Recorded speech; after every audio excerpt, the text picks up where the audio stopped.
जीवन में असंभव कुछ भी नहीं है और जब जागो तब सवेरा होता है।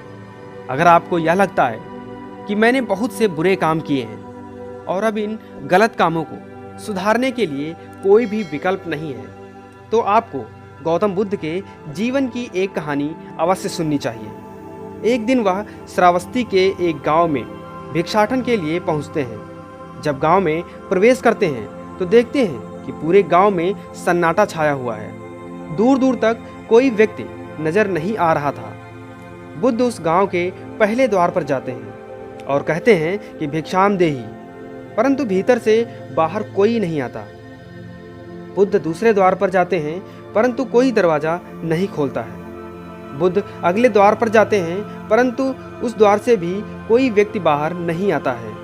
अचानक से एक दरवाजा खुलता है जिसमें से एक व्यक्ति बाहर निकलता है और वह जल्दी से बुद्ध का हाथ पकड़ता है और उन्हें अपने घर में ले जाता है और कहता है, क्षमा करें परंतु इस समय आप बाहर नहीं जा सकते।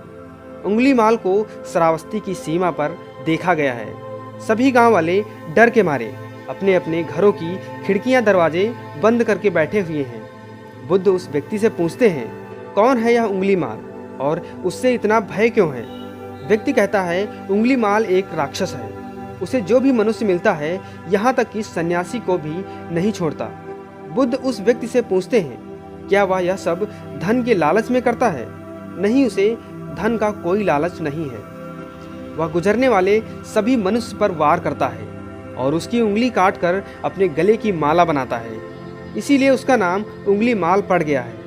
और यह भी सुना है कि जब उसके गले की माला में 100 उंगलियां पूरी हो जाएंगी तो उसकी विनाशक शक्तियां और भी ज़्यादा बढ़ जाएंगी। बुद्ध कहते हैं, आभार आपका जो आपने मुझे उसके बारे में बताया। फिर वह व्यक्ति उनसे कहता है कि कृपा कर आप बाहर न जाइए क्योंकि वह आप पर भी वार कर सकता है। इतना कहने के बाद बुद्ध चले जाते हैं। कुछ दूर चलने के बाद बुद्ध वन में प्रवेश करते हैं। वन में चारों ओर सन्नाटा छाया होता है। दूर दूर तक मनुष्य और ना ही कोई पशु पक्षी दिख रहा होता है, परंतु बुद्ध अपने मार्ग में आगे बढ़ते रहते हैं। अचानक बुद्ध के सामने उंगलीमाल आकर खड़ा हो जाता है।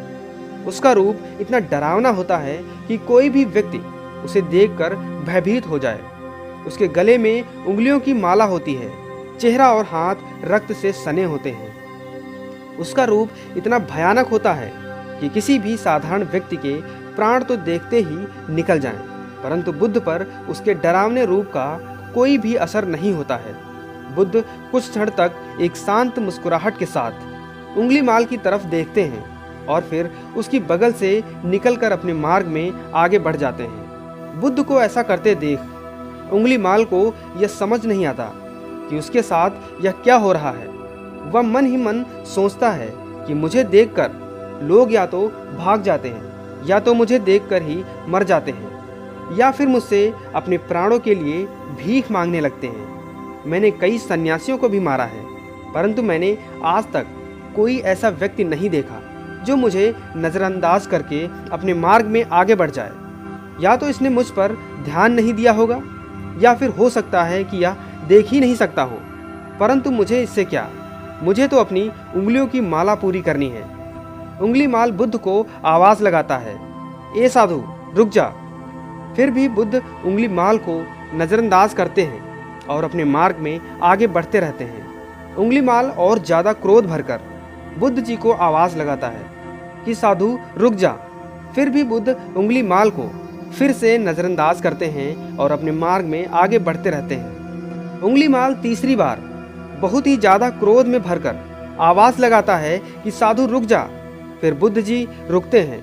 उंगलीमाल बुद्ध के पास जाता है और कहता है, मेरे आवाज़ देने के बाद तू क्यों नहीं रुका?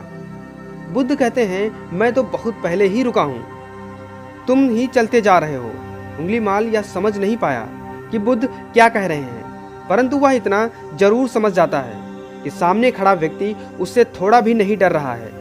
उंगलीमाल बुद्ध को डराने के लिए चिल्लाकर पूछता है कि साधु तुझे मुझसे भय नहीं लगता क्या? मैं आदिमानव हूँ। बुद्ध कहते हैं, नहीं तुम मानव हो। बुद्ध की यह बात उंगलीमाल के हृदय तक लगती है। पहली बार उससे किसी ने मानव कहा है। परंतु वह इस बात को नज़रअंदाज करने का प्रयास करता है और बुद्ध से पूछता है कि साधु तूने क्यों कहा कि तू कब का रुक चुका है, जबकि तू तो चल रहा था, और तूने यह क्यों कहा कि मैं नहीं रुका। बुद्ध जी कहते हैं मैं बहुत पहले ही रुक चुका हूँ, यानी मैंने ऐसे सारे बुरे कृत्य करना पहले ही छोड़ दिया है जिससे किसी भी व्यक्ति को कष्ट पहुँच सकते हैं। सब जीना चाहते हैं, बस तुम्हें उन्हें करुणा से देखने का प्रयास करना होगा। बुद्ध के यह शब्द दोबारा से उंगलीमाल के हृदय पर चोट करते हैं, परंतु वह दोबारा से बुद्ध की बातों को नज़रअंदाज करने का प्रयास करता है और इस बार वह अपने क्रोध से भरकर बुद्ध की गर्दन पर अपनी कटार रख देता है, जिससे वह लोगों की हत्या किया करता था। और बुद्ध से चिल्लाकर कहता है, नहीं, मानव में ना तो प्रेम है और ना ही करुणा, सिर्फ छल और कपट है। इसीलिए मैं सबकी हत्या करूंगा और किसी को भी जीवित नहीं छोड़ूंगा। बुद्ध कहते हैं तुम्हें लोगों ने बहुत दुख दिया है। क्रूरता मनुष्य अज्ञान के कारण ही करता है। ईर्ष्या, द्वेष, मोह, माया, यह सभी अज्ञान की ही संतानें हैं, परंतु वह व्यक्ति ही है जिसमें दया, करुणा, सद्भाव और समझ का उदय होता है। उंगलीमाल यदि इस जीवन में क्रूर और निष्ठुर लोग हैं तो दयावान भी हैं। बस तुम्हें अपनी आंखों से अंधेपन की इस पट्टी को हटाना होगा जो तुम्हें केवल बुराई ही दिखा रही है। तीसरी बार बुद्ध के शब्दों को सुन उंगलीमाल का खुद पर से संयम हट जाता है। उसे समझ नहीं आता कि पहली बार उसे अपना आपा इतना कमजोर क्यों महसूस हो रहा है। वह कोशिश तो करता है क्रोध करने की, परंतु नहीं कर पाता। वह बड़ी हिम्मत जुटाकर क्रोधित होने का नाटक करके बुद्ध से कहता है तुम और व्यक्तियों जैसे नहीं हो। बुद्ध कहते हैं मैं हर व्यक्ति जैसा ही हूँ, बस जागृत हूँ और यह सिद्ध कर रहा हूँ कि हर व्यक्ति में जागने की क्षमता है। मेरा मार्ग क्रूरता को दया में परिवर्तित करता है। उंगलीमाल, आज तुम अनजाने में घृणा के पथ पर हो, बस इस क्षण रुक जाओ। तुम्हारे अंदर भी यह क्षमता है कि दया और करुणा के पथ पर चल सको। इतना सुनते ही उंगलीमाल के हाथ से कटारी जमीन पर गिर जाती है और उसकी आंखों से आंसू बहने लगते हैं। भला कोई कब तक बुद्ध को अनदेखा करेगा। उंगलीमाल रोते हुए बुद्ध से पूछता है, क्या आप वही हैं जिनको लोग बुद्ध कहते हैं, जो लोगों को मुक्ति के मार्ग पर चलना सिखाते हैं? बुद्ध फिर कहते हैं, हाँ मैं वही हूँ और तुम्हें भी मुक्ति के मार्ग पर ले जाना चाहता हूँ। फिर उंगलीमाल कहता है, परंतु मैं अब बहुत दूर निकल गया हूँ। मैंने बहुत हत्याएं की हैं और मैंने बहुत पाप करे हैं। अब मैं चाह कर भी वापस नहीं लौट सकता और मेरा वापस लौटना अब असंभव है। बुद्ध कहते हैं, असंभव कुछ भी नहीं है, जब जागो तभी सवेरा। उंगलीमाल कहता है, मैं अब पुनः जीवन की ओर नहीं मुड़ सकता, बहुत देर हो चुकी है। बुद्ध कहते हैं, तुम में इतनी चेतना है कि तुम जानते हो कि जो तुमने अब तक किया है वह बुरा था। इसका अर्थ यह है कि तुम जानते हो कि अच्छा क्या है और क्या बुरा है। उंगलीमाल, जिस दिन से तुमने अच्छा कार्य करना शुरू कर दिया उस दिन से तुम्हारा एक नया जीवन शुरू होगा। फिर उंगलीमाल कहता है, मैं कितने भी अच्छे कार्य क्यों ना कर लूं, परंतु लोग मुझे उसी दृष्टि से देखेंगे और मुझे चैन से जीने नहीं देंगे। बुद्ध कहते हैं, उंगलीमाल, यदि तुमने हिंसा का मार्ग छोड़ा तो मैं तुम्हें मुक्ति का मार्ग दिखाऊंगा और तुम्हारा संरक्षण करूंगा और तुम्हें लोगों की घृणा से बचा लूंगा। बस पहला कदम तुम्हें ही उठाना होगा। उंगलीमाल पूछता है, क्या यह हो सकता है? बुद्ध कहते हैं, अवश्य हो सकता है। तुम में सामान्य बुद्धि है। उंगलीमाल, तुम परम सत्य के पथ पर बहुत आगे जाओगे। उंगलीमाल रोते हुए बुद्ध के चरणों में गिर पड़ता है और कहता है, मैं आपको वचन देता हूँ कि मैं सारे बुरे कृत्य छोड़ दूंगा और आपके पीछे करुणा के पथ पर चलना सीखूंगा। कृपा कर आप मुझे अपना शिष्य बना लीजिए। बुद्ध जी कहते हैं, मैं किसी को अपना शिष्य नहीं बनाता, बल्कि व्यक्ति स्वयं मेरे संग से जुड़ता है। उंगलीमाल उसी समय बुद्ध का भिक्षु बन जाता है। बुद्ध का भिक्षु बनने के बाद उसका नाम अहिंसक पड़ जाता है। फिर बुद्ध ने जैसा उसका नाम रखा था वह ठीक वैसा ही बन चुका था। जब अहिंसक प्रथम बार एक गांव में भिक्षाटन के लिए जाता है तो गांव के लोग उससे बदला लेने के लिए उसे लाठी डंडों से पीटने लगते हैं। जब यह बात बुद्ध को पता चलती है तो वे तुरंत उसे बचाने के लिए उसके पास पहुंचते हैं और अपने शरीर को लाठी डंडों के बीच ले जाते हैं जो अहिंसक को पड़ रहे थे। बुद्ध को देखकर वह गांव वाले डंडे और पत्थर मारना बंद कर देते हैं। सभी लोग बुद्ध से कहते हैं कि हे बुद्ध, क्यों आप इस हत्यारे उंगली माल की रक्षा कर रहे हैं? न जाने कितने लोगों की जानें इसने ली हुई हैं। इसमें बुद्ध जी कहते हैं, अब यह उंगली माल नहीं है, बल्कि इसका नाम अब अहिंसक है। अब यह आपकी तरह ही एक मानव है। यह गांव वाले कहते हैं ऐसा आदमी कभी नहीं बदल सकता।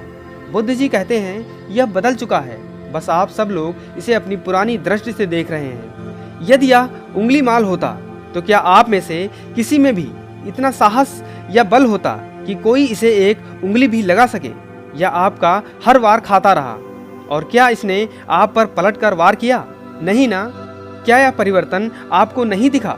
आज उसने अपना लहू बहा के अपने सारे बुरे कृत्यों को धो डाले हैं। आप लोगों के द्वारा इतनी मार खाने के बाद भी इसकी आंखों में आपके लिए क्रोध नहीं है। क्या यह बदलाव आपको नहीं दिख रहा? यह तो बदल गया है, परंतु आप कब बदलोगे? इतने में ही उन गांव वालों में से एक स्त्री कहती है, यह परिवर्तन मैंने स्वयं देखा है।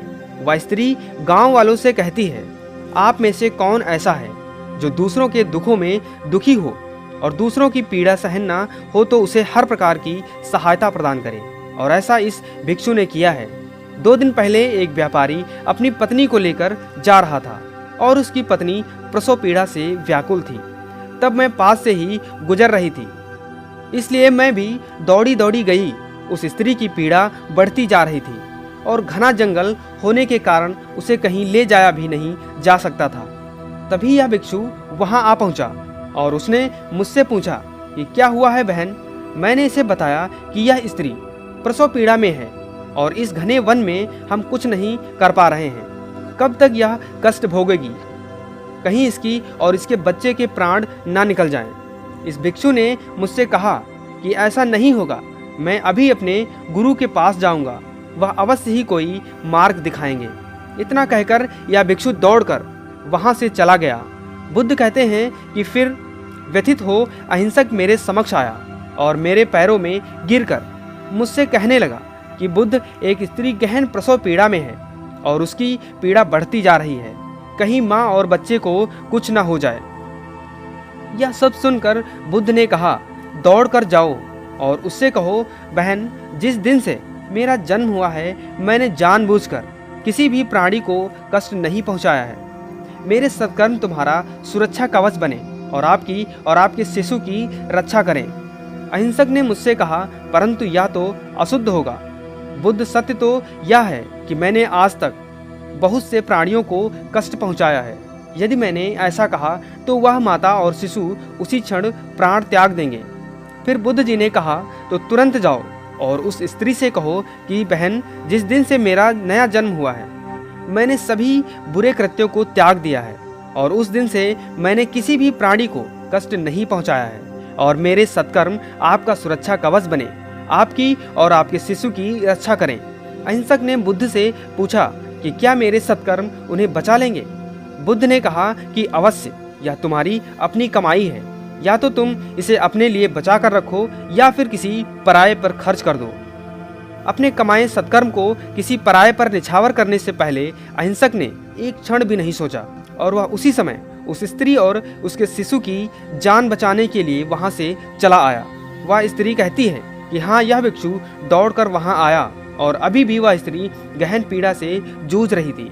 इसने अपने दोनों हाथ जोड़े और आंखें बंद करके कहने लगा, बहन, जिस क्षण से मैं भिक्षु बना हूँ उसके बाद मैंने कोई भी ऐसा कृत्य नहीं किया है जिससे किसी प्राणी को कष्ट पहुँचे। मेरे सत्कर्म आपके लिए सुरक्षा कवच बने, आपको और आपके शिशु की रक्षा करें। और इतना कहते ही उस स्त्री ने अपने बच्चे को जन्म दे दिया। फिर बुद्ध कहते हैं कि दूसरे के दुख में दुखी होने वाला यह हिंसक कैसे किसी को दुख दे सकता है? यदि यह भिक्षु मन का सच्चा न होता तो वह स्त्री कब के अपने प्राण त्याग चुकी होती। फिर अहिंसक ने बुद्ध से कहा कि इन्हें मत रोकें, इन्हें मारने दीजिए और तब तक मारने दीजिए जब तक कि इनके मन का क्रोध शांत ना हो जाए। फिर वह अहिंसक से कहते हैं, कर्म और गुणों के भंडार हो तुम, आज तुमने अपने नाम अहिंसक को सिद्ध कर दिया है। बुद्ध और उस स्त्री की बात सुनकर वे सभी गांव वाले कहते हैं, आप सही कह रहे हैं, बुद्ध अहिंसक बदल चुका है और हमसे ही देखने में भूल हो गई थी। इस कहानी से हमें यह सीखने को मिलता है कि जो लोग सोचते हैं उन्होंने बहुत से गलत काम किए हुए हैं, अब इन गलत कामों को सुधारने के लिए कोई भी विकल्प नहीं है। इस पर गौतम बुद्ध कहते हैं कि चाहे आपने अब तक कितने भी बुरे काम क्यों ना किए हों, लेकिन अगर आप एक विचार को अपने मन में लाते हैं कि अब मुझे कुछ सही करना है, तो वही विचार आपके रूपांतरण का कारण बन जाता है। पर सबसे जरूरी बात यह है कि क्या आप यह पहला कदम उठाने के लिए तैयार हैं। यह कहानी आपको कैसी लगी हमें नीचे कमेंट बॉक्स में ज़रूर बताइएगा। अगर आप हमारे चैनल पर नए हैं तो हमारे इस चैनल को सब्सक्राइब करना बिल्कुल ना भूलें। मिलते हैं एक अगली वीडियो में नई कहानी के साथ, तब तक के लिए जय हिंद।